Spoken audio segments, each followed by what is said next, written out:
아침에 시작을 알리는 글로벌 주식 라이브 월스트리트 모닝 브리핑 7월 5일 화요일입니다. 안녕하세요. 저는 여도은입니다.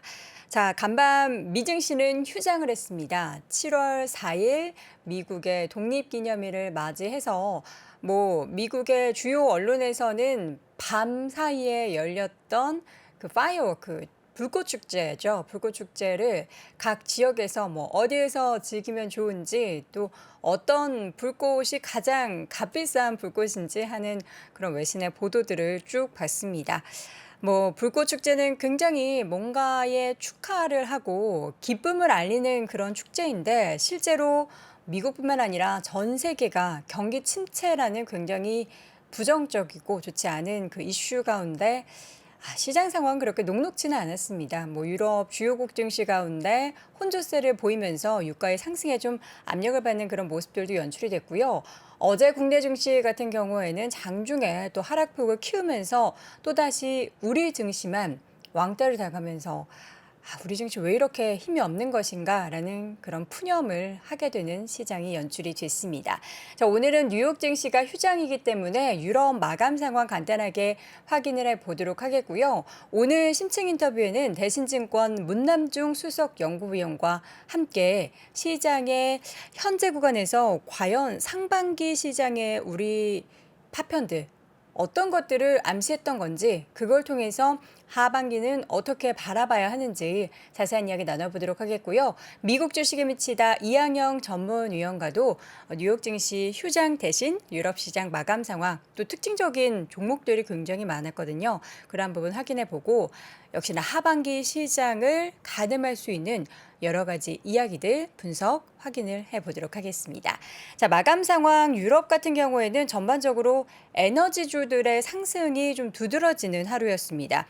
유가의 흐름부터 좀 보자면요. WTI 기준으로 2% 넘게 오르면서 배럴당 110달러를 또다시 돌파를 하는 모습을 보였고요. 브렌트유 같은 경우에도 1.97% 오르면서 배럴당 113달러 선을 넘어섰습니다. 유럽 증시가 혼조세로 마감이 됐고 독일 증시만 소폭 약세였는데 일단 지수를 보자면 유로스톡스 550 지수는 0.1%대 상승, 프랑스 끼아크 지수도 0.4% 오름세, 영국 FTSE 지수도 0.9%대 올랐지만 독일 프랑크푸르트 증시의 닥스 30 지수만 0.3% 내리면서 마감이 됐습니다. 앞서서 말씀드렸듯이 에너지주들의 상승이 보였다고 이야기 드렸는데요. 지난 주말부터 계속해서 나오는 이슈들을 보면 리비아 쪽에서의 공급 차질 이슈가 있고요. 노르웨이의 노동자 파업으로 인한 공급 중단이 발생을 하면서 이 수요보다 공급이 굉장히 차질을 빚을 것이다라는 부분들이 언급이 되고 있습니다. 이 가운데 어제 우리 시장에 전해지고 전 세계적으로 전해졌던 JP 모건에서의 시장에 대한 전망, 그러니까 러시아에서 하루에 생산량을 300만 배럴 감축을 하는 경우 브렌트유 기준으로 190달러까지 치솟을 수 있다. 만약에 러시아가 500만 배럴을 감산하는 경우에는 유가가 브렌트 기준으로 무려 380달러까지 치솟을 수 있다라는 이야기를 하면서 시장에는 또다시 이 유가에 대한 불안감을 갖게 만드는 이슈로 작용을 했습니다. 지금 계속해서 국내 증시뿐만 아니라 미증시도 그렇고 전 세계 증시는 경기 침체, 리세션의 공포에 휩싸이고 있는데요.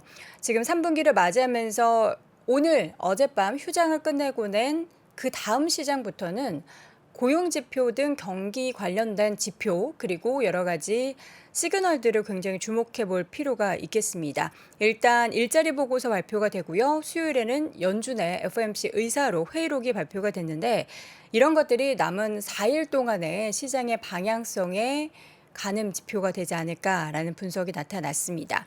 일단 고용지표 부분을 좀 살펴보면 6월에 비농업 급여의 경우에 예상은 이 5월에 추가된 39만 명에서 좀 둔화가 될 것이다라는 전망이 나오고 있는데 그런데 여기에 대해서도 뭐 견실한 일자리 증가 그리고 강력한 노동시장에 대한 코멘트들이 나오면서 여전히 미국 경기에 대한 자신감을 내비치고 있습니다.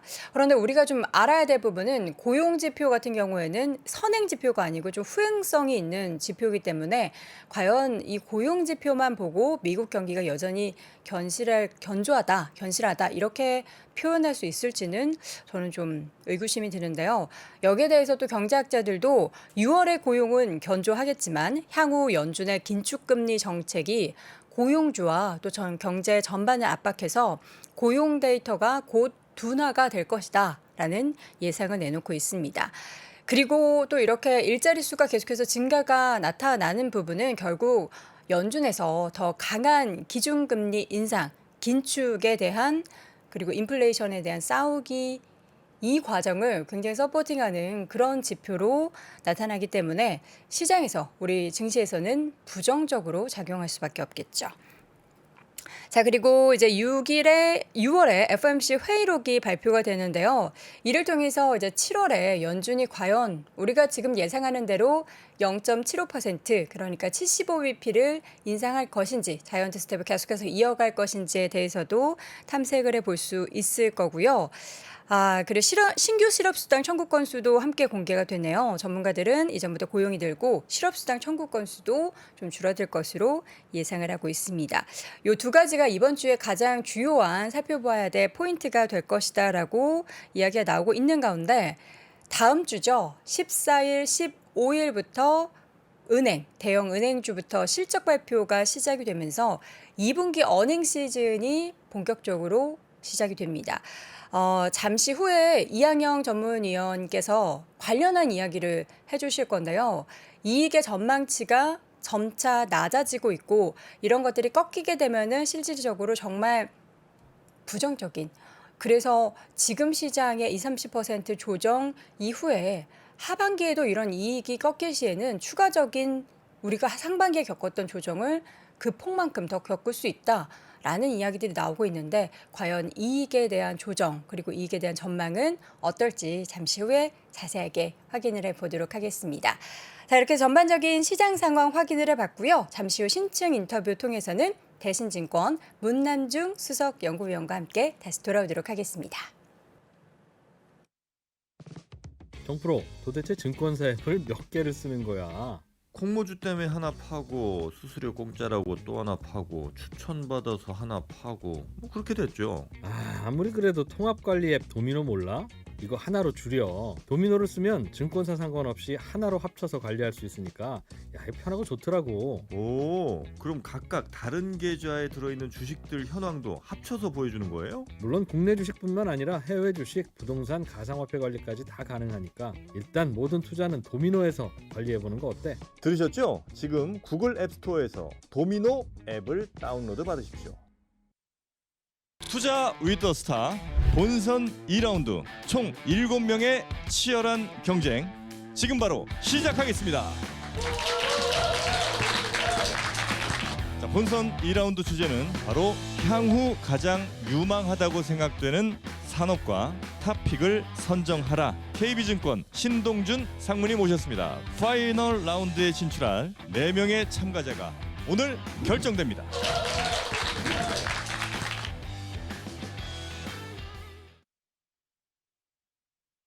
네, 월스트리트 모닝 브리핑 함께하고 있습니다.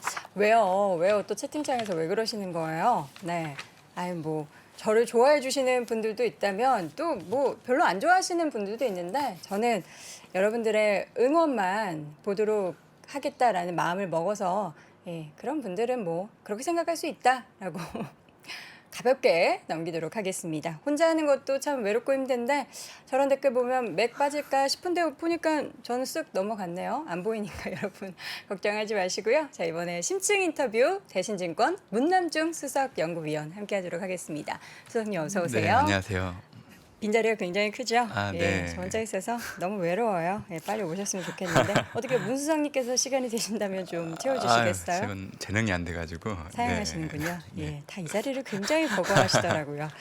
자, 상반기 증시가 알려주는 3가지 파편들을 네. 잘못 맞으면은 우리는 출혈이 생기죠. 증시에도 지금 그래서 그렇죠. 예, 네. 출혈이 생기는 것 같고요. 뭘 봐주실까요? 네, 조각이라고 좀 바꾸면서 네. 그 퍼즐을 좀 맞추시면 좋겠다는 얘기 들었죠. 긍정적으로 하는데 저는 예. 뭐 파편 너무 아프거든요. 이렇게 좀 얘기 드리고 싶은데 네. 일단 상반기 때 세 가지 정도를 알아놓으신다고 하면 짧게는 7월 증시, 길게는 남은 하반기 증시의 향방에 대해서 네. 좀 가늠할 수 있다고 생각을 하기 때문에 좀 말씀드리려고 하는 겁니다. 네.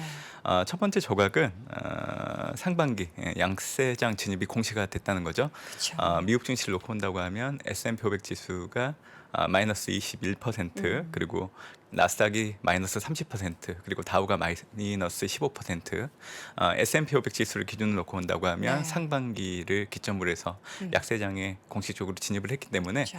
앞으로 증시를 바라보는 낙관론이 한층 후퇴될 수 있는데 영향을 줄 수 있다.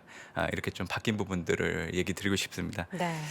두 번째는 증시 하락의 원인들이 고물가, 고강도 긴축, 또 경기 침체 진입이라는 꼬리표를 달고 있기 때문에 7월달 13일날 발표되는 미국의 6월 소비자 물가 그리고 28일 발표되는 미국의 2분기 GDP 속보치가 중요한 관건이 될 걸로 좀 보고 있고요. 또 28일 날은 FMC 결과가 또 나오는 날이기 그렇죠. 때문에 어떻게 보면 증시의 원인을 유발한 관련된 지표들을 좀 확인하고 대응하고자 하는 심리가 높아질 수 있다는 게 두 번째 조각이라고 얘기 드리고 싶습니다. 네. 세 번째 조각은 실기 논란의 중심에 서 있었던 연준이 시장보다 앞서서 실물 경제를 걱정하기 시작했다는 거를 좀 얘기 드리고 싶은데요. 네. 연준은 6월 FMC를 통해서 올해와 내년 경제 성장률을 1.7% 제시를 했죠. 보통 이제 잠재 성장률을 미국 같은 경우에는 1.75% 정도로 좀 보고 있는데 실질 경제 성장률이 잠재 성장률을 하회한다는 것 자체는 네. 연준조차도 미국의 경기 침체의 확률이 높아졌다는 거를 좀 인정하는 대목이지 않을까 생각을 하고 있습니다. 네. 저는 미국의 경기 침체 확률이 높아진 건 맞다고 봐요. 다만 그거를 단언하지는 않았으면 좋겠다고 생각을 하고 있기 때문에 일단 연준이 6월 FMC를 통한 새로운 경제 전망 수치를 제시한 걸 놓고 본다고 하면 지금 현재 벌어지고 있는 실물 경제에 대해서 연준도 과거와 달리 좀 이 현실적인 부분들을 많이 반영하면서 수치 조정을 좀 해왔다 이렇게 좀 얘기 드리고 싶습니다. 그래서 이 세 가지 조각을 놓고 본다고 하면 7월 증시 역시 고물가, 고강도 긴축, 또 경기 침체라는 이 세 가지 키워드에서 크게 벗어나지 못할 걸로 좀 보고 있기 때문에 이 세 가지 키워드를 가늠할 수 있는 지표들 어떻게 결과가 나올지에 대해서 좀 꾸준하게 지켜봐야 되는 부분들이 있다 얘기 드리고 싶습니다. 그럼 일단 7월의 상황도 녹록지 않은 여러 가지 여건 속에서는 벗어나지 못하지만 혹시라도 뭔가 그 말씀해 주셨던 그런 내용들 중에서 하나라도 조금 뭔가 이제 회복이 된다. 긍정적인 시그널이 보이면은 그때가 우리가 한스름 좀 놓을 수 있는 그런 타이밍이 될 텐데 그게 네. 7월에 나오진 않겠죠? 저는 7월이 좀 중요한 잣대가 될 수 있는 시점이라고 생각을 하고 있어요. 어떤 면에서요? 우선적으로 이제 잠깐 말씀드렸지만 네. 이제 6월 소비자 물가 13일날 발표되는 게 상당히 중요하다고 보고 있는데 네. 이렇게 얘기해드리는 이유는 6월달 미국 증시 급락의 원인이 5월 소비자 물가 결과치가 예상치를 상회하면서 증시 급락을 유발했기 때문에 그렇기 때문에 결국 이번 달 발표되는 6월 소비자 물가가 결과치에 따라서 지금 미국 증시의 레벨이 한 단계 레벨업 될지 아니면 레벨 다운 될지 결정될 걸로 좀 보고 있습니다. 예상치가 나왔어요. 우리가 보통 헤드라인 소비자 물가는 전년 동월 대비 8.8%, 전월치가 8.6%였기 때문에 지금 좀 높게 나오고 있어요. 그래서 지금 이 수치만 놓고 온다고 하면 좀 네. 불안하죠. 다만 근원 소비자 물가 같은 경우에는 지금 현재 5.7% 정도, 그러니까 지난달에 6% 정도였기 때문에 좀 하회하는 수치가 나오고 있어서 좀 혼조 양상이라고 보시면 돼요. 네. 그래서 일단은 지금 예상치를 가지고 미리 예견하기보다는 아마 13일 가까워지면 그 수치가 조금 더 정밀도가 높아지는 부분들이 있기 때문에 그걸 확인하고 대응해도 늦지 않다고 생각을 하고 있고요. 저는 이번 6월 소비자 물가 결과는 물가의 정점 통과 시기에 대해서 시장이 다시 재해석하는 의미를 분명히 줄 수 있다 보고 있습니다. 왜냐하면 6월달 국제 유가가 고점을 형성하고 하락하기 시작을 했기 때문에 네. 분명 소비자 물가에 영향을 줄 수 있는 부분들이 있고요. 또한 이 6월 소비자 물가 결과치는 지금 이제 미국의 드라이빙 시즌 들어서면서 이 제한 물가의 하락률이 좀 제한된다고 가정하더라도 결국 유가가 떨어지는 부분들, 그리고 이번 주 이제 금요일 날 발표되는 미국의 고용 지표를 놓고 온다고 하면 네. 6월 시간당 평균 임금이 전월보다는 전년 동월 대비로 떨어지는 수치가 나와요. 이게 어떤 걸 의미하냐고 하면 물가 상승의 한 요인이었던 일손 부족에 따른 임금 상승이란 부분들이 사실 올해 들어서는 물가에 미치는 영향력이 좀 떨어지는 것들을 좀 보여주고 있기 때문에 사실 이번 주 금요일 날 발표되는 6월 고용지표 자체가 시장에서 그렇게 부정적으로 해석하지 않을 겁니다. 특히 비농업 부분 고용자 수는 지금 현재 예상치가 25만 건 전후이긴 한데 이게 전월치보다는 떨어지는 수치 차이이긴 해요. 근데 나쁘지 않게 해석할 수 있다 보는 이유는 2020년도 2월 이전에 비농업 부분의 월간 순증 건수를 놓고 본다고 하면 22만 건이에요. 그래서 그 수치를 상회하는 수치이기 때문에 지금 현재 고용 시장을 바라보는 시장 해석을 놓고 본다고 하면 그렇게 부정적으로 보일 가능성이 낮다 보고 있기 때문에 말씀드리는 거고요.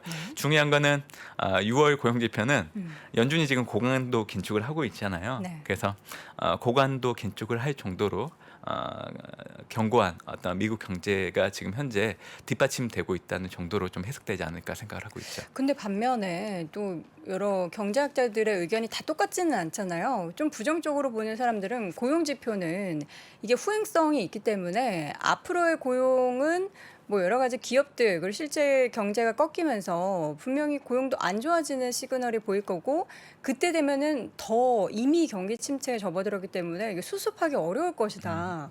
이런 얘기도 있거든요. 아카데믹적인 얘기예요. 맞아요. 틀린 얘기가 반대 아니에요. 얘기도 있겠죠, 예, 당연히. 맞는 얘기입니다. 네. 저는 부정하지 않아요. 네. 저도 동일하게 생각을 하거든요.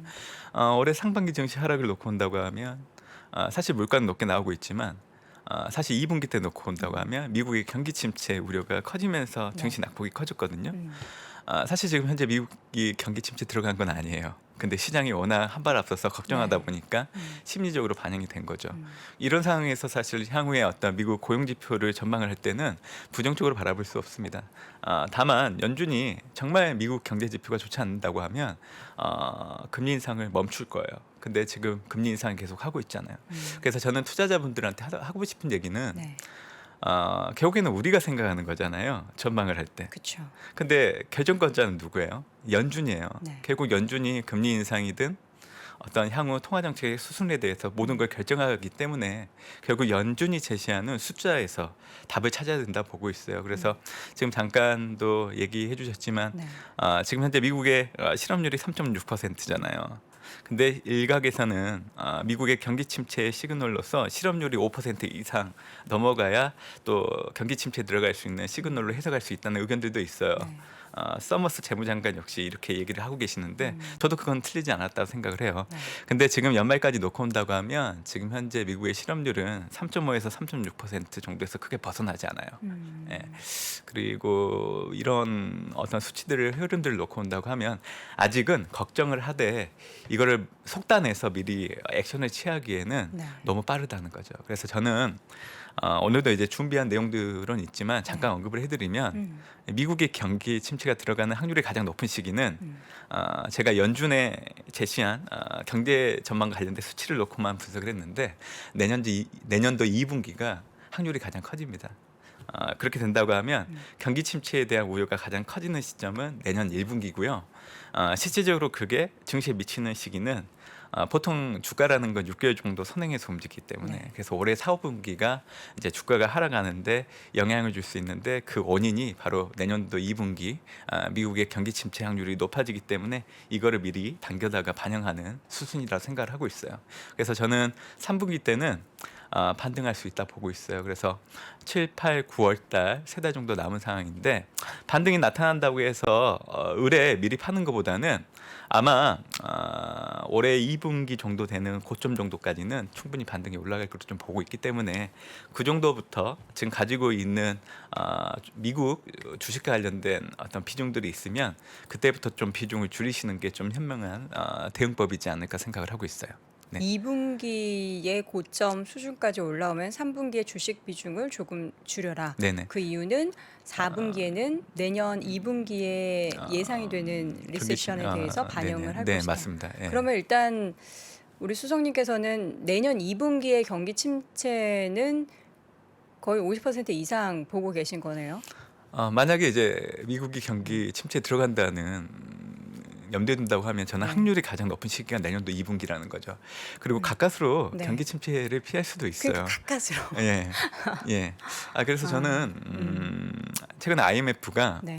수정 경제 전망을 통해서 올해 미국의 경제 성장률을 3.7%에서 2.9%로 0.8% 포인트 하향 조정을 했는데 올해와 내년 가까스로 경기 침체를 벗어날 수 있다는 얘기를 했었어요. 네. 저는 그 의견에 좀 동조하는 부분들이 분명히 있거든요. 예, 그래서 제가 이제 미국 경기 침체의 어떤 확률이 높아지는 시점을 내년 2분기 정도 얘기했었는데 그렇게 보는 이유들이 몇 가지 있습니다. 우선적으로 네. 경기 침체가 들어가는 시그널이 확인되어야 되는데 아직 나타나고 있지 않잖아요. 우선적으로는 미국의 장단기 금리차 10년물과 3개월물 금리의 역전이 일어나야 돼요. 근데 일어나지 않고 있죠. 10년물, 2년물 역전차는 일어날 수 있어요. 네. 왜냐하면 갑자기 시장에서 연준의 고강도 긴축에 대한 우려들이 반영되다 보면 2년물 금리가 갑자기 올라가기 때문에 장단기 금리차가 역전이 일어나거든요. 네. 그래서 올해 3월 말 4월 초에 일어났던 장단기 금리차는 제가 방금 얘기해드렸던 원인 때문에 올라간 거기 때문에 큰 변별력이 없다는 거죠. 그리고 이 기술적인 경기 침체가 되게 중요해요. 그래서 2분기 연석장이 일어나면 그때는 미국 경기 침체 확률에 대해서 정말 우려가 현실될 가능성이 상당히 높아지는 시그널로 볼 수 있다는 거죠. 올해 미국의 GDP 성장률을 놓고 본다고 하면 1분기가 마이너스 2.6%로 역성장을 했고요.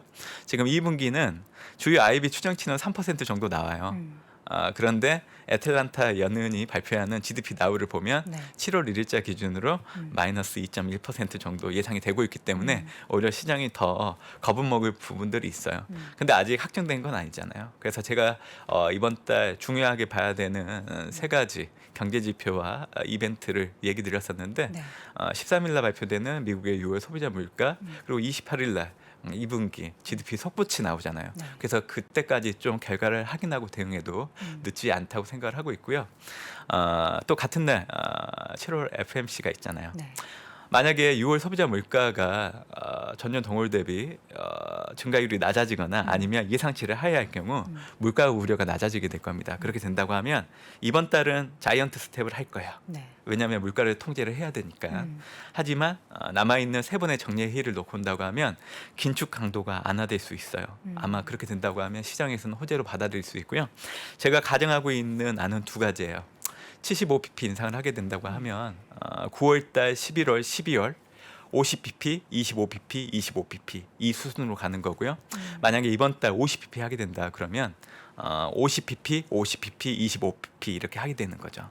예. 어쨌든 지금 수준에서 금리 인상이 인상이, 최고조고 꺾일 것이다. 그렇죠. 금리 강도가 인상 낮아지기 때문에 상폭이. 시장에서는 좀 그걸 하답을 호재로 반영할 것이다. 보일 수 있다고 생각을 하고 있고요.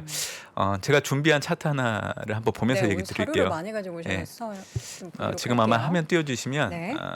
제가 모든 답은 연준이 제시한 숫자에 있다고 얘기를 해드렸어요. 네. 이거는 이제 6월 FMC 때 수정된 경제 전망을 나타내는 건데 제가 네모 박스로 그려놓은 거 네. 먼저 얘기 드리면 미국이 올해와 내년도 기존에는 이제 올해는 2.8 내년에 2.2 경제 성장률을 이렇게 보다가 올해 내년 모두 1.7%로 하향 조정을 했고요. 네.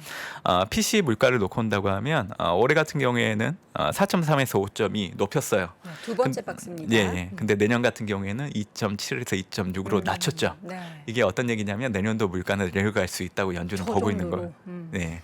그리고 이제 맨 하단에 보시면 이게 어떻게 보면 향후 미국의 경기 침체가 들어갈 확률에 대해서 계산할 때 좀 네. 제가 봤던 건데 올해 이 연방 기금금리의 점도표 중앙값이 1.9였는데 이게 3.4로 올라갔죠. 네. 그래서 지금 주요 IB들도 연말에 정책금리 수준을 3.45 정도로 봐요. 그렇죠. 이 얘기는 뭐냐면 이번 달 자이언트 스텝을 하고 남아있는 정례 회의를 통해서 50pp, 25pp, 25pp 하게 되면 3.4 정도가 맞춰지거든요. 근데 중요한 숫자는 내년이죠.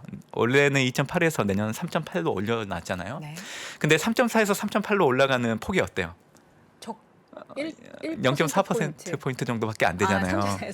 네. 이게 어떤 얘기를 의미하냐면 내년도 FMC 일정을 놓고 온다고 하면 내년 1월과 3월 달에 0.25% 정도로 두 번 금리를 올리게 된다고 하면 3.8 점유를 맞출 수 있다는 거예요. 결국 연준이 금리 인상을 중단시키는 시점은 내년 3분기 정도가 될 겁니다. 내년 3분기. 예. 근데 보통 이게 어떤 걸 의미하냐면 금리 인상을 하는 단계에서는 사실 큰 이익이 나요. 금리 인상이 종료되고 나면 그 이후에 더 큰 이익이 오거든요. 1979년도 이후에 7차례의 연준의 긴축 사이클이 있었는데 79년과 2004년도를 제외하고 놓으면 경기 침체는 거의 영향이 없었거나 나타나지가 않았어요. 네. 올해 같은 경우에는 물가가 높고요. 실업률은 낮잖아요.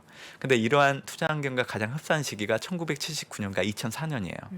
1979년은 볼커 연준 의장이 재직했던 시기고 2004년은 그린스펀 연준 의장이 재직했던 시기인데 지금 현재 배경이 너무 동일해요. 연준은 시기 논란에 빠져 있던 상황이고 그때도 물가가 너무 높았기 때문에 고강도 긴축을 했던 시기이기 때문에 상당히 비슷한 측면이 많죠. 근데 1979년도에는 80년도 3분기, 4분기 때 스태그플레이션이 발생을 했어요. 그리고 금리 인상이 종료되고 나서는 미국은 더블 디입 들어갔고요. 남미 부채기가 발생을 했죠. 네. 그리고 이제 또 하나 제가 이제 2004년도 얘기를 좀 드렸었는데 그때는 금리 인상이 종료되고 나서 글로벌 금융위기가 발생을 하게 됐죠. 결국 내년도 연준이 3월 달에 금리 인상을 종료하게 된다고 하면 그 이후에 더 큰 위기가 찾아온다는 겁니다. 그래서 미국의 경기 침체가 들어갈 확률은 내년도 2분기부터 상당히 커지게 돼요. 그래서 저는 내년도 2분기 이후가 좀 미국이 다시 큰 위기가 도래할 수 있는 시점이라 보고 있기 때문에 사실 올해같이 연준이 금리를 계속 올리는 시점에서는 큰 위기가 발생할 가능성은 낮아요. 그리고 상반기 때는 시장이 우려하고 있는 베어마켓, 고물가, 고관도 긴축, 경기 침체에 대한 이 네 가지 변수를 모두 증시가 반영했기 때문에 큰 폭으로 떨어졌기 때문에 선반영했다고 보고 있습니다. 그래서 3분기 때는 충분히 올해 2분기 고점이라고 하면 S&P 500 지수 기준으로 최대 4,300 정도는 나와요. 그래서 4,200에서 4,300 정도까지는 반등이 나타날 것으로 좀 보고 있기 때문에 4분기 때는 미국의 경기 침체 확률이 높아지는 것을 선반영하는 부분들이 반영될 수 있다고 얘기해드렸지만 또 하나 눈여겨보셔야 될 게 11월 8일 미국의 중간 선거가 있잖아요. 아마 상원 하원이 모두 공화당으로 넘어가게 될 겁니다. 그래서 이 가지 조합이 맞물린다고 하면 4분기 때는 증시가 하락할 수밖에 없어요. 그렇기 때문에 3분기 때 반등이 나타나는 국면의 최고점에서 미국 주식은 좀 비중을 줄여놓는 게 맞아요. 근데 이거는 올해와 내년도를 염두에 두고 얘기를 드리는 거예요. 그리고 제가 자꾸 말씀드리잖아요. 미국의 경기 침체가 발생할 확률은 높아졌지만 가까스로 벗어날 확률도 높습니다. 만약 이렇게 된다고 하면 이 코로나19가 발생하고 나서 미국의 경기 저점을 형성하고 경기 회복을 겪고 그리고 이제 지난해 1분기 때 미국은 경기 호황에 들어갔거든요. 근데 과거의 평균적인 존속 기간을 놓고 온다고 하면 5년 6개월 정도는 미국의 경기 호황은 지속이 돼요. 그래서 만약에 경기 침체가 발생하지 않는다고 하면 이 향후 5년 정도 기간을 염두에 둔다고 하면 사실 올해는 뒤돌아보면 좀 가격이 많이 내려가 있는 시점이에요. 그래서 저는 사실 투자자분들한테 좀 중장기적으로 놓고 온다고 하면 지금은 미국 증시 그리고 미국 증시 내에서도 성장주 투자를 해야 된다는 얘기 좀 드리고 있어요. 그리고 꾸준하게 하시면 좋겠어요. 아마 코로나19 이후에 들어오신 투자자들 입장에서는 2년 동안에 너무 비이성적으로 오르는 가파른 증시만 경험하다 보니까 주식 투자해 놓고 인내하는 부분들이 좀 많이 어려우실 거예요. 근데 투자는 사실은 오래 하신 분들은 다 경험하시겠지만 중장기 투자가 정답입니다. 그리고 한 번도 거기서 크게 벗어난 어떤 결과물을 주지 않았어요. 그래서 저는 올해와 내년을 놓고 온다고 하면 올해 3분기 반등 나오게 되면 반등의 고점 구간에서 좀 비중을 줄이는 전략이 유효하다 얘기는 좀 드리겠지만 앞으로 5년 정도 기간을 놓고 온다고 하면 미국 주식, 미국의 성장주는 모아가야 된다는 얘기를 꼭 드리고 싶어요. 그래서 저는 마이크로소프트, 애플, 알파벳, 아마존 이런 테슬라 같은 좋은 기업들 있잖아요. 이런 기업들은 모아가야 된다고 생각을 하고 있어요. 네. 5년 정도 지켜본다면 지금이 저점일 수 있다라는. 예, 연간으로 놓고 온다고 하면 사실 미국 증시가 4분기가 저점일 수 있다. 아니, 뒤돌아보면 지금 싸다고 느껴질 수 있다는 거죠. 그리고 이제 이거는 우스갯소리일 수도 있어요. 지금은 워낙 투자 심리가 증시를 위축돼 있죠. 많이 하락하게 만들었기 때문에 2008년도 금융위기 이후에 미국의 연간 주식 차트를 놓고 본다고 하면 네. 참 재밌는 패턴이 있어요. 음. 2년 상승하고 1년 정도 하락하고 네. 또 3년 정도 상승하고 음. 1년 정도 하락하고 음. 근데 이게 계속 반복이 돼 오고 있거든요. 네. 그래서 이 패턴을 놓고 온다고 하면 내년도 증시는 사실 미국 경기 침체에 대한 우려들은 상당히 높지만 네. 보합 아니면 횡보. 아니 보합이 아니라 상승해서 좀 마감할 수 있어요. 연간으로 놓고 온다고 하면. 내년이요? 예. 오히려? 네. 그러니까 이거는 2008년도 이후에 계절적으로 이제 패턴적으로? 미국 증시가 움직여 왔던 패턴을 놓고 온다고 음. 하면. 그래서 이런 것들도 있기 때문에 좀 참고를 해주시면 좋을 것 같고 네. 중요한 거는 뭐 올해 한 해를 놓고 봐야 되는 어떤 전술적인 투자 대응이기 때문에 일단 3분기 반등이 가능하고 네. 3분기 때는 미국의 중간 선거 또 미국의 경기 침체 확률이 높아지는 시점이 저는 내년도 2분기 정도로 보고 있는데 이게 주가가 6개월 정도 선행해서 움직이는 걸 반영하면 네. 올해 4분기 때 영향을 줄 수 있기 때문에 올해 4분기 미국 증시 하락은 좀 불가피한 부분들이 있어서 이런 것들을 감안한다고 하면 올해 3분기가 어떻게 보면 증시가 반등이 나타나는 구간이기도 하지만 한편으로는 또 비중을 줄일 수 있는 또 기회가 될 수 있다고 좀 보고 있는 겁니다. 네. 단기적으로 그러니까 올해 주식 농사만 생각했을 때는 사실 계속해서 이제 9월에 수확을 해야 된다, 가을에 수확을 해야 된다 그런 네, 말씀을 네, 네. 연초부터 하셨잖아요. 그런 의미에서 올해는 1, 2, 3, 4분기 중에서 3분기가 가장 네네. 가능은 아니죠. 1분기가 높았으니까 네. 어쨌든 회복할 수 있는 단계고 4분기 쉬어가지만 내년에는 이게 경기 침체가 올지 안 올지 그리고 오게 되더라도 살짝 올지 뭐 어떻게 될지는 지금 당장은 네, 알 수 지금 없지만 가능하면 안 되는 부분들 분명히 있다는 네. 얘기 드리는 거고요. 그럼 뭘 딱 보면서 이게 내년에 혹시 올 수도 있겠구나라는 거를 예, 제가 말씀드렸어요. 네. 일단 장단기금자 역전, 10년물과 3개월물 3개월. 금리, 그리고 이제 미국이 기술적인 경기 침체, 두 분기 역성장을 하는지. 네. 그래서 7월 달이 되게 중요한 시점이에요. 13일 발표되는 6월 소비자 물가는 네. 물가의 정점 통과 시기에 대해서 시장의 해석이 다시 높아질 수 있는 부분들 의미를 둘 수 있고 또 28일 발표되는 2분기 GDP 속보치 자체가 만약에 마이너스가 나오게 된다고 하면 네. 이거는 시장의 우려대로 미국의 경기 침체 확률을 높게 봐도 무방하다 보는 거예요. 그렇게 된다고 하면 저도 미국의 경기 침체에 대해서 내년도 들어갈 수 있다고 얘기를 드릴 수 있겠지만 네. 아직 그 아직은? 결과는 나오지 않았기 때문에 얘기를 못 드리고 있는 거죠. 그리고 또 하나는 정말 큰 얘기는 네. 연준의 금리 인상이 종료되고 나서 나타난다는 걸 꼭 기억해 두시면 좋을 것 같아요. 그러면은 네. 내년에 말씀해 주신 네. 것처럼 내년 3분기에 더 어렵다라는 건데 올해보다 그렇죠. 더 어렵다라는 말씀이신 거잖아요. 만약에 이제 경기 침체가 발생하게 된다고 하면 내년도 시장도 좀 어려운 부분들이 2분기 이후부터 나타날 수 있다는 거죠. 예. 네. 이 장기적으로 주식 투자에 예. 지금 항상 우리 투자자분들은 올해가 저점일까? 혹은 내년에 더 떨어질까? 그런 생각을 하시잖아요. 그래서 저는 시나리오로 접근하시면 좋겠다 생각을 네. 해요. 그래서 일단 7월달 발표되는 제가 말씀드렸던 세 가지 중요 잣대를 결과를 좀 확인하고 대응해도 늦지 않다는 거 좀 얘기 드리고 싶고 경기 침체 확률은 높아진 거지 이게 들어간다고 단언해서는 안 된다는 얘기를 좀 드리고 있고 월스트리트의 뭐 경기 침체 확률에 대한 숫자들이 발표는 되고 있는데 보시면 네.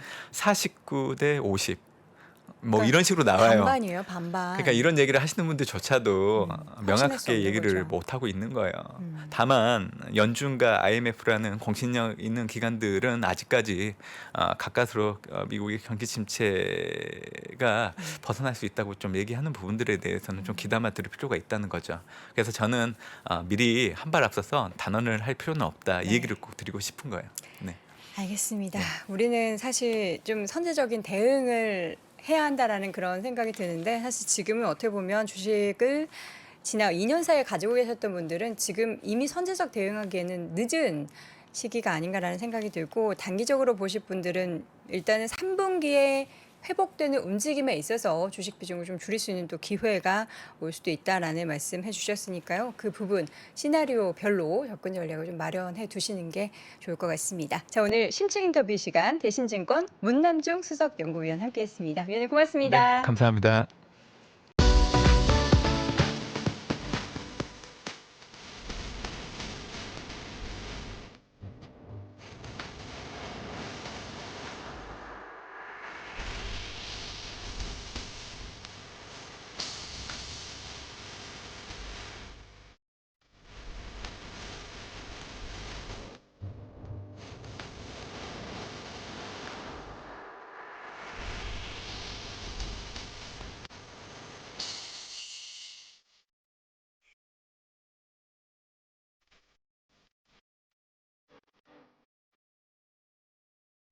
월스트리트 모닝 브리핑 함께하고 있습니다. 자, 이번에는 미국 주식을 비친다 이항영 전문위원 함께합니다. 위원님 어서 오세요. 네, 안녕하세요. 이항입니다. 네, 유럽 마감 상황을 우리가 종종 확인해 보는데 오늘이 바로 그날이네요. 그러게 말이에요. 네. 미국 시장이 휴장될 때마다 좀 하는데 네.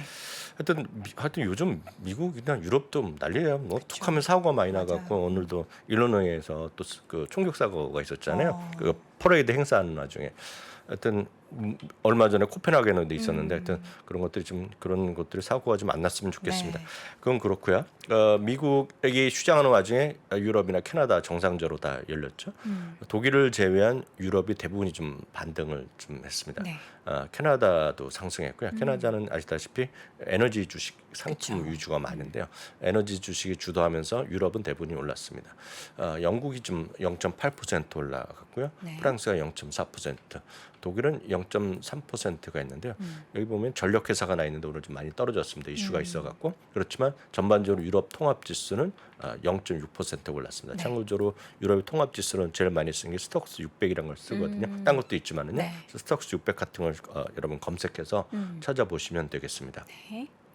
자, 캐나다. 네, 캐니다라고 또 잘못 썼는데 하여튼 캐나다는 대표 지수가 S&P TSX 네. 지수입니다. 0.8%가 올라가서 지난 주말에 약간 반등하는 모습. 미국이랑 거의 똑같이 움직이는데 상대적으로 보면 미국보다는 조금 최근에 좀 강했습니다. 상대적으로 떨어졌지만 그것은 말씀드렸다시피 캐나다는 미국과 달리 에너지랑 소재가 상대적으로 상당히 많다. 한 35% 정도 차지하거든요. 그러니까 그런 거를 보셔야 되겠고요.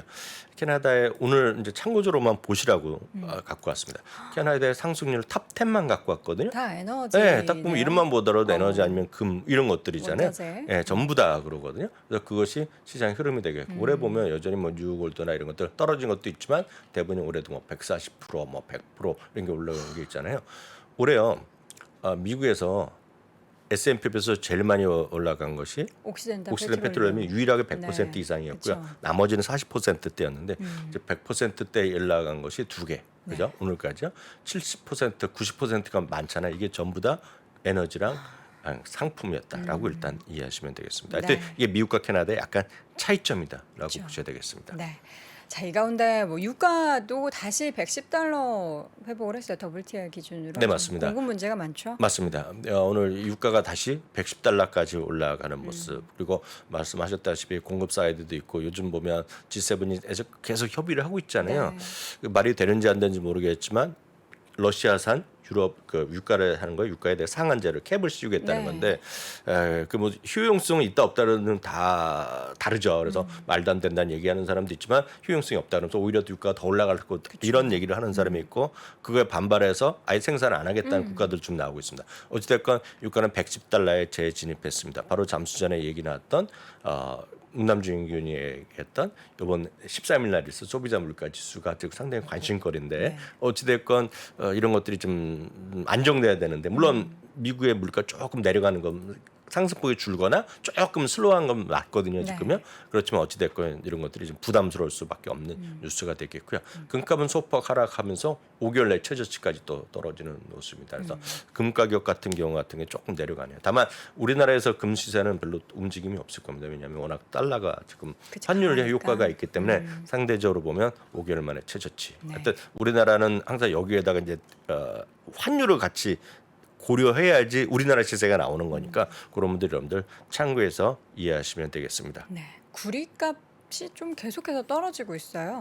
이거는 이제 구리를 비롯해서 대부분의 상품 가격 지난주에 저희가 한번 농산물 가격들이 곡물 가격도 많이 떨어진 떨어지고 것도 있고. 보여드렸잖아요. 여러 가지 요인이 있겠지만 어찌됐건 글로벌 리세션에 대한 우려가 한쪽에서는 이런 것들을 끌어내리는 거죠. 그래서 2021년 2월 1일 최저치 이것뿐만 아니라 무슨 목재 이런 것들도 많이 내리고 있고 네. 뭐 이런 거거든요. 그래서 물론 상품별로 약간 특이하게 움직이는 것도 있지만 구리가 이제 닥터카퍼라고 해서 대표적인 상품인데 이런 것들 떨어지는 것은 리세션에 대한 우려감 이런 것들이 분명히 시장에 존재하는 네.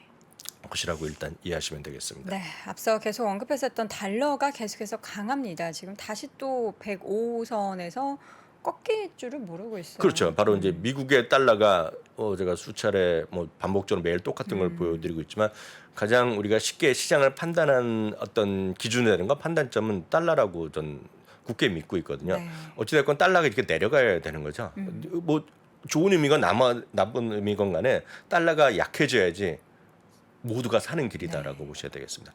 달러가 강한 것은 여러 가지 있겠지만 어찌됐건 안전자산에 대한 심리가 분명히 한쪽엔 분명히 있을 거라는 얘기죠. 그리고 지금 대부분의 나라보다 지금 금리가 다 역전돼 있는 상황이 많이 되고 있잖아요. 지금이야. 지금 75bp까지 막 계속 올리는 와중에 우리나라는 지금 25bp 뭐 올리고 있잖아요. 50bp 지난번 올렸지만 그래서 이런 것들이 대부분의 국가들이 못 쫓아가고 있다는 것도 하나의 요인이 되겠죠. 결과적으로 보면 미국의 투자자 입장에서 생각해 보셔야 돼요. 미국의 달러를 갖고 미국의 투자자, 미국의 모든 금액을 달러로 생각하는 사람 입장에서 보면 이렇게 미국 달러가 강해지면 다른 나라의 화폐 가치가 상대적으로 떨어지고 있잖아요. 다른 나라의 화폐 가치가 떨어지면 주식을 사건 뭘 사건 간에 앉아서 손해날 수가 있거든요. 이렇게 올라가는 방향 속에서 그러면 이제 수급 상황이 좀 불리할 수밖에 없겠죠. 다만 이럴 때마다 반대를 생각하셔야 돼요. 언제인지 모르지만 꺾이기 시작하면 유동성이 상당히 좋아질 수 있는 나라들이 있죠. 그래서 유동성이 가장 풍부한 나라가 이머징 마켓에서는 대한민국인 겁니다. 지금 그래서 대한민국의 외국인의 매수 매도가 많은 것은 바로 이런 부분을 좀 이해하셔야 되겠죠. 그래서 바로 이 부분이 미국 달러가 가장 큰 우리가 판단의 기준으로 삼으시는 것이 틀림없다라고 이해하시면 되겠습니다. 네, 여러 가지 가격 지표들 확인해봤고요. 지금 이거 오랜만에 가지고 오신 것 같은데 지금 공매도가 계속해서 미국에서 늘고 있다라는 부분. 맞아요. 이런 것들이 맞아요. 이런 것들이 소위 닭이 먼저인지 네. 계란이 먼저인지 항상 논란거리가 되지만 네. 도대체 왜 이렇게 공매도가 쌓이고 있는지. 예, 그리고 그러면 이게 리세션에 대한 걱정들이 사람들이 많이 하는 건지 네. 아니면 리세션에 대한 우려가 먼저고 인플레이션과 리세션의 우려로 공매도가 늘어나는지 우리가 알 수는 없죠. 네. 뭐 그렇지만 지금 우리가 볼 수 있는 것은 통계라는 건 말이죠. 통계라는 것이 평균 공매도 비중이 이거는 S&P 500 전체 종목들이 500개 있다 그러면 500개 각 종목에 쉽게 얘기해서 공매도 비중이 있거든요. 네. 공매도 비중에 정확히 보면 미디안입니다. 중간값이 1.7%인데 이 1.7%만 얘기하면 뭐 더 많은 것도 있고 적은 것도 있겠죠. 1.7%라고 여기까지만 보면 이게 많은지 적은지 감이 없습니다. 1.7이라고 하는 게 되게 적게 네, 적게 느껴지죠? 보이잖아요. 감이 없잖아요. 네. 그래서 상당히 이럴 때는 그래서 통계를 보는 거거든요. 이게 2년 만에 최고 수준까지 와 있습니다. 2년 만에 최고 수준까지 와 있어요. 그럼 이제 공매도 비중이 뭔지 이제 약간 또 헷갈려하시는 분 네. 많이 있는데요. 공매도 비중은 제가 상식적으로 말씀드리겠습니다. 영어로 보면 숏 인터레스트라고 종목별로도 여러분 야후 파이낸스라는 데 찾으면 나옵니다. 네. 우리나라 HTS나 우리나라 MTS에서도 나오는 증권사가 있을 겁니다. 이게요. 없으면 이제 야후 이런 데서 찾으셔야 돼요. 네. 숏 인터레스트라는 거는 이게 번역이 잘 안 되잖아요. 이게 그냥 공매도 비중이라고 보시면 되고요. 그럼 분모가 있고 분자가 있잖아요. 분자는 당연히 공매도 수량입니다. 공매도 수량이 되겠고요. 분모가 유통 주식수입니다. 유통 주식. 예, 그러니까 유통이 안 되는 거 있죠. 뭐 자기네가 대주 갖고 이런 것도 필요 없고요. 유통은 되는 주식의 비중입니다. 네. 그래서 이 자체가 상당히 현실성 있는 의미가 되겠고요. 네. 여기서 보면 공매도가 우리나라 많이 다르다는 것도 꼭 염두에 두셔야 돼요. 순기능을 많이 하고 있는 것도 미국의 현실이 되겠고요. 우리나라의 공매도는 상당히 이슈거리잖아요. 그래서 우리나라 공매도는 어찌됐건 불평등하게 맞습니다. 그러니까 기관 투자가 그리고 개인도 뭐 여러 가지 뭐 있기 때문에 현실적으로 보면 기관이나 외국인이 거의 독식할 수밖에 없는 그런 게 현실이 되겠고 이거 말고도 미국은 종목별로 옵션 거래가 상당히 활발합니다. 근데 우리나라는 그게 또 활발하지 않은 게 대부분 거의 활발하지 않거든요. 네. 그렇기 때문에 우리나라는 미국이 다르고요. 바로 이런 공매도가 자유롭기 때문에 미국은 뭐 공매도가 갖고 이슈거리가 안 됩니다. 누구나 다 할 수 있기 때문에 바로 이런 것들 때문에 기관 투자가를 상대로 하건 걔네 상대하건 소위 애널리스트 의견이 네. 매도도 있고 중립도 상당히 많은 거죠. 한번 제가 통계를 말씀드렸습니다. 미국은 우리나라는 93% 정도가 매수 의견입니다. 매도 의견은 없다라고 보시면 되겠고요. 그게 제가 93%는 제가 한번 재작년에 한번 통계를 본 거예요. 한번 뉴스에 나온 거를 인용하는 거고 제가 최근 거는 찾아본 적이 없는데 그러면 또 왜 이렇게 우리나라는 매수 의견이 많냐 그러지만 그건 뭐라고 할 수가 없어요. 그거는 업계의 현실과 대한민국의 사회 현실이라고 보시면 돼요. 중립만 하더라도 난리 부르스가 납니다. 매도 의견 나면 진짜 난리가 납니다. 예. 그 친구나 그 증권사 욕먹는 거는 순식간입니다. 그래서 그게 현실이라고 보셔야 되겠고요. 미국은 그렇지 않죠. 미국은 55%에서 57% 정도가 매수 의견입니다. 그리고 매도 의견이 10% 정도 플러스 마이너스고요. 네. 중립이 상당히 많고 목표 주가가 많이 차이 나는 거죠. 그래서 예를 들어서 지금 테슬라 같은 경우 여전히 매도에 320달러짜리 있죠. 의견이 있는 거죠. 근데 오히려 또 애플도 매수가 많으니까 그 의견이 좀 묵살되는 것 같아요. 네, 그렇지만 그 의견 다 존중하는 거죠. 음. 애플도 뭐 80달러짜리 의견이 있는 거죠. 그래서 그게 상당히 자유롭고 그에 대해서 욕을 할 필요가 없어요. 그분들에 대해서. 왜냐하면 우리가 욕을 하기 전에 그 사람들의 의견이 계속 틀리면 알아서 거르죠. 잘리는 거죠. 그러니까 쉽게 해서 파이어 되면 네. 영화나 뉴스, 그 TV 드라마 짐 싸서 많이 가는 보셨잖아요.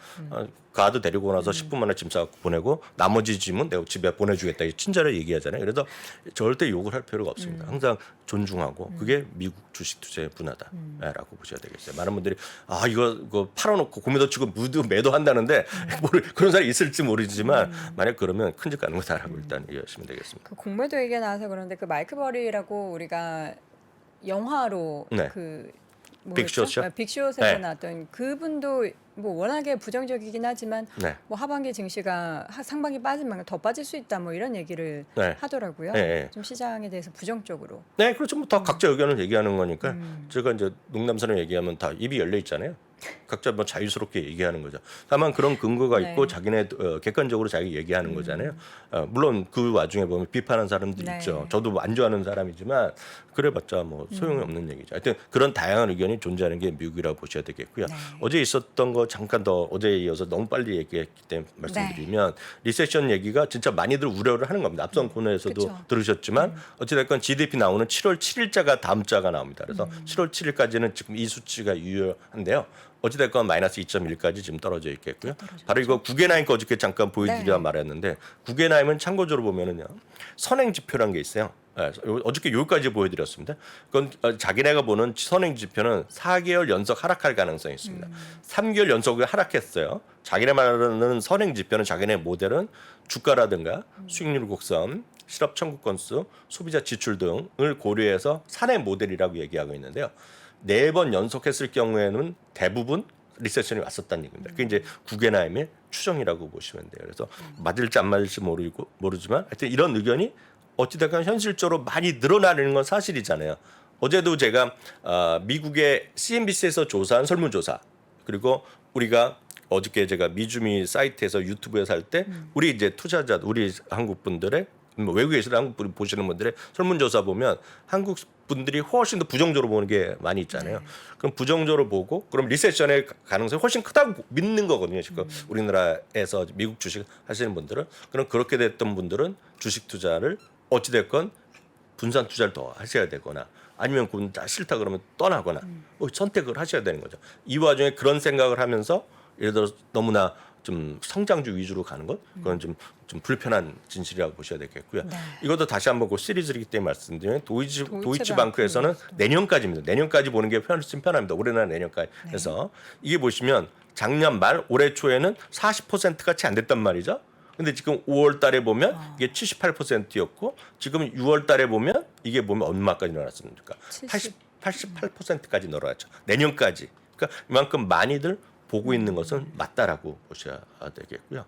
다만 이제 리세션에 대한 얘기를 많이 하면 우리가 베어마켓 갖고 많이 얘기했잖아요. 베어마켓 전에는 조정장세, 10% 조정장세 팩트 체크해드렸고 20%로 들어갔을 경우에 약세장에 얼마만큼 기간, 얼마만큼 하락폭, 얼마만큼의 회복 기간을 보여드렸는데 다음은 리세션입니다. 리세션을 다시 한번 보여드리겠습니다. 네. 이거 여러분들 표를 한번 이거 캡처 떠두시면 아주 쉽게 보실 수 있을 것 같아요. 2차 세계대전 이후에 총 12번 있었습니다. 가장 쉽게 넘어갔던 것은 짧게 넘어갔던 건 지난 2020년 팬데믹 직후가 되겠습니다. 보시는 방법은 까만색 있죠. 네. 캡처 떠두세요. 까만색은 GDP 하락폭입니다. 하락폭입니다. GDP가 얼마만큼 누적해서 떨어졌냐는 거가 되겠고요. 요거 있죠. 핑크색이요. 핑크색은 듀레이션입니다. 그 침체 기간의 길이라고 보셔야 되겠습니다. 가장 궁금한 게 이거 같아요. 지금 이슈가 되는 것도 같이 말씀드리겠습니다. GDP 평균이 2.5% 감소합니다. GDP가요. 예. 그러니까 뭐 일부에서 10% 20% 떨어질 수도 있죠. 이때 보면 엄청 순간적으로 많이 떨어졌잖아요. 네. 팬데믹 시기에 많이 떨어질 건 팩트가 되겠습니다. 2007년에도 꽤 많이 떨어졌고요.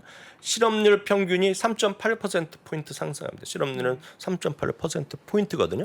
그러니까 지금 3.5 정도잖아요. 그러니까 실업률이 평균을 쫓아간다 그러면 7%까지 늘어난다. 네. 그러니까 실업률이 더 늘어나면 일자리 잃는 사람들이 나는 거고 우리가 볼 수 있는 것은 신규 실업 청구 건수가 최근에 3주 동안 약간 올라가는 추세였거든요. 그런 게 조금 늘어날 수 있겠죠. 이런 것들이 보면 우리가 한 4주 전에 보여드렸던 거 기억하실 것 같습니다. 주요 IT 기업들, 특히 스타트업 기업들이 많이 레이오프를 하고 있다는 거 보여드렸잖아요. 그리고 혹시 어저께 저희가 요즘 대리킴이요, 대세킴이라고 그 얘기하는 김영선 대리가 매일 7시 반 정도에 저희가 월가 트렌드란 걸 하는데 제가 이제 좀 뭐 좀 해보라고 얘기 조언을 해주지만 본인이 다 하는 겁니다. 보면 저커버그가 지난 6월 30일 날 직원들과의 대담 그 이메일 통해서 엄청나게 경고의 메시지를 날렸고 쉽게 해서 수많은 사람 집에 갈 수밖에 없다 얘기했습니다. 그리고 이 우리의 비전을 함께 공유 못하면 없는 것이 낫다라는 표현했거든요. 너희들이 그만둔더라도 that's okay라는 말을 썼어요. 네, 그 정도로 지금 상당히 고용 시장이 지금 흔들리고 있는 건 분명한 팩트거든요. 특히 이런 성장 기업들, IT, 특히 스타트업 쪽 이런 쪽이 되겠는데요. 실업률 평균이 3.8% 포인트 상승하는 것이 리세션의 기본이라고 보셔야 되겠고요. 이게 이제 세 번째가 여러분들 주목하셔야 될 겁니다. 딴 거 다 잊어버리시더라도 침체기한 뭐 10개월 뭐 그 정도 이해하시면 되겠는데 가장 주목할 게 기업 이익 평균이 15% 떨어진다는 겁니다. 평균이요. 근데 이게 바로 많은 사람들이 시장을 부정적으로 보는 분들 그리고 여기 채팅창에 보더라도 나중에 댓글 보면 저거 이익 전망이 어떻게 맞아요 틀려 이런 얘기 하신 분은 많으면 다 그런 개념을 말씀하시는 거고 제가 모건 스탠리의 마이크 윌슨이 지금 말도 안 된다고 얘기하고 3,000포인트까지 떨어지셨다 얘기하는 거 있잖아요. 바로 거기에 근거됐던 것이 이익 전망입니다. 이익 전망. 참고적으로 이익 전망은 그냥 내년은 $250 지금 S&P 500 기준 내년도 이익 전망 250포인트, 250달러인데 지금 보시면 기업 이익 평균이 15% 떨어진다는 겁니다. 그럼 기존 전망 대비 15% 떨어질 수 있다는 거거든요. 15에서 20% 떨어진다는 거거든요. 그러니까 250이 아니라 $200 아니면 $210에 불과하다는 거죠. 그 $210, $200에 곱하기 15배 하면 딱 3,000포인트가 나오는 거거든요. 그러니까 그런 식으로 계산하는 겁니다. 근데 중요한 것은 리세션이 나오면 이익은 무조건 떨어질 수밖에 없죠. 상식적으로 떨어지는 거 아닙니까? 실업률이 늘어나고 사람들이 GDP가 떨어지면 이익이 당연히 줄겠죠. 물론 이게 늘어나는 기업도 있겠지만 대부분은 마이너스 날 거잖아요. 그래서 주가 떨어진다는 논리라고 보셔야 돼요. 그 기업 이익 평균이 15%라는 거는 이게 평균이 되겠고요. 더 많을 때도 있는데 이거 꼭 기억해 두시기 바랍니다. 15%. 이게 항상 여러분들이 좀 판단의 기준을 삼으셔야 될 것 같고요. 다음은 이제 이걸 갖고 다시 한번 확인드리면 베어마켓에 대한 지금 베어마켓은 상수잖아요. 지금 현재 진행형이잖아요. 그래서 이것도 중요한 표기 때문에 다시 한번 확인드리면 리세션을 수반하지 않으면 아까 문담중 의원도 갈 수도 있다 얘기하는 거잖아요. 리세션 안 들어가고 안 갈 수도 있다. 살며시 드러날 수 있다. 그게 5대5라고 얘기하신 거잖아요. 반반 얘기하는 건데 리세션을 수반하지 않은 베어마켓이 우리가 현재 바라는 거죠. 저는 이쪽에 한 표를 던지고 있지만 저의 그냥 얘기일 뿐이고 제 의견이 좀 내피셜일 뿐이고 이렇게 되면 하락 기간은 5.9개월입니다. 하락 기간 6.9개월이면 평균이면 다 왔다는 얘기죠. 거의 다 왔다는 얘기가 되겠고요. 하락폭은 27.9%. 그러니까 지금보다 조금 더 할 수 있죠. 그래서 이제 제레미 시걸 교수가 5% 더 떨어진다. 그 얘기가 여기서 나오는 얘기. 회복 기간 13.6개월이니까 내년 초. 금년 1월이 고점이었기 때문에 요 그대로 찍으면 내년 2월 정도에 고점이 회복된다라는 것이 리세션을 수반하지 않는 베어마켓인데 많은 분들이 여기에 지금 신뢰감 별로 없는 거죠. 지금 여기 아래를 보는 거잖아요. 보시면 하락 기간이 더 길어나죠. 4배 정도 늘어나죠. 하락폭은 37.8%, 10%포인트 더 떨어지죠. 회복 기간이 2년이 넘죠. 여기는 11번이라고 써놨는데 12번이 아니라 왜냐면 하나 작은 게 있었기 때문에 뺀 거기 때문에 큰 의미가 없겠고요. 여튼 11번이 됐건 12번이 됐건 표입니다. 그래서 리세션이 수반했을 경우, 수반하지 않았을 경우에 약간의 차이라고 보셔야 되겠고요. 여기 이제 하락폭이 37.8% 이것도 그냥 상식적으로 이해해 두시면 지난 금요일 날 제가 잠깐 말씀드린 거가 루비니 교수 얘기했잖아요. 루비니 교수가 50% 하락할 수 있다고 얘기한 거는 그분의 제가 그날 설명할 때 기억하실지 모르겠지만 많은 사람들이 지금 37% 하락이면 될 거라고 얘기한다는 게 요 교수 나온 수치입니다. 리세션은 되고 당연하고 37% 정도면 끝날 거라고 얘기하고 있는데 여기서 중요한 거가 루비니 교수는 이것도 말도 안 된다는 얘기하는 거죠. 루비니 교수는 고점 대비 50%를 얘기했다고 했잖아요. 그분이 얘기하는 것은 이 과거 11번이 됐건 12번이 됐건 이것과 지금은 천양지차 다르다 얘기하는 겁니다. 그래서 루비니 교수, 스턴 대학의 루비니 교수가 얘기하는 바로 그 이유를 여러분 좀 관심 있는 분 기억하시면 좋을 것 같습니다. 많이들 인용을 할 겁니다. 루비니 교수가 왜 지금 50%까지 얘기하는 거는 이 당시와 달리 가장 큰 문제가 부채를 얘기하는 겁니다. 부채. 국가별 부채도 상당히 높아진 건 많이들 인식하시잖아요. 우리나라 매번 비판하는 분들 우리나라 GDP 대비 부채 비율, 일본도 GDP 대비 부채 비율, 뭐 미국, 유럽 다 얘기하잖아요. 국가별은 국가별 부채, 개인들의 가구 부채, 특히 우리나라가 문제잖아요. 가구 부채, 엄청난 가구 부채. 또 기업들이 보면 요즘 보면 기업들에서도 전 세계에서 정크 본드, 예를 들어서 이머징 마켓 정크 본드가 최악으로 떨어졌거든요. 그러니까 소위 기업들의 부채, 다시 정리드립니다. 각 경제 주체들 있죠. 기업이면 기업, 개인이면 개인, 국가면 국가의 그런 국가 부채 때문에 디폴트가 더 커질 수밖에 없고 그렇기 때문에 과거에 봤던 우리의 리세션은 못 본다. 앞으로 더 어렵다는 얘기가 바로 루비니 교수의 얘기다는 거 참고하시면 되겠습니다. 어쨌든 결론적으로 다양한 의견이 있으니까 다양한 의견이 있다는 것이 부정적인 되겠고요. 의견도 문제는 있지만, 저는 이제 내피셜로 괜찮을 거라고 보고 있지만 많은 사람이 이렇게 생각한다는 것 자체가 핵심이 되겠고요. 만약에 그렇게 생각한다면 다시 한번 진지하게 말씀드리지만 종목 선택이나 여러분 주식 투자하실 때 좀 더 진지하게 보셔야 되겠고요. 특히 지난 일요일 날 보면 KBS에서까지 나오잖아요. 보셨어요? KBS 9시 일요일 날 뉴스에 또 TQQQ, SOXL 갖고 또 얘기하는 거거든요. 좀 제가 봤을 때는 뭐 각자 판단하셔야 되겠지만 제가 드릴 수 있는 말씀은 좀 신중하게 보자 이렇게 말씀드리고 싶네요. 네, 이 시기에는 위험한 투자는 조금 더 지양을 해야 될 그런 시기다라는 말씀을 주셨습니다. 우리 시청자분들 잘 하시리라 믿고요. 오늘 이 시간 또 미국 주식에 미치다 이항영 전문위원 함께했습니다. 위원님 고맙습니다. 네, 감사합니다. 네. 자, 이제 2분기 실적 시즌도 미국도 도래하고 있고 우리나라도 마찬가지입니다. 그런데 어제 국내 증시 움직임을 보니까 아시아권 내에서도 계속 우리 증시만 하락을 해서 굉장히 또 안타까운 그런 상황이 벌어졌는데요. 부디 오늘은 우리 증시만 또다시 하락하는 그런 일은 없기를 바라봅니다. 실적 시즌 관련해서 앞으로도 월스트리트 모닝 브리핑 통해서 다양한 분석들 전해드릴 테니까요. 여러분 내일 오전 6시 30분에도 함께해 주시기 바랍니다. 여러분 고맙습니다.